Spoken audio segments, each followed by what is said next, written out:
Kenging menapa boten Kakang Danapati kemawon ingkang rumagang damel nglebeti sayembara dados gebak dhateng kasektenipun Jambu Mangli ingkang Surasekti Mandraguna prawira Jayeng Palugon.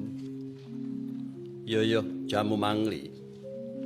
Ingsun ya mangerteni lamun sira iku putrane Yayi Prabu Mangliawan kang kasektene jagat keberbeken. Mung wae ngerti ya, Jambu Mangli. Aja petak sumbar macia-cia sabab wong sumbar kuwi bakale aber, wong cidra wahyune bakal sirna. Ladalah. Begawan wis rawa ora susah mejang karo Jambu Mangli. Aku ora butuh wejangamu. Ayo maju klakon jangkah batangmu. Yo. Kaya kang kok ucapake ngarep ora bakal mundur lan lirip nyawang solahmu. Ngibarat wong bakulan kowe kang ndasari aku kang tuku.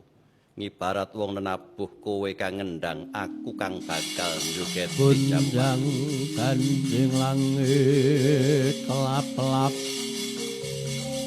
lir kintang ing alis. Oh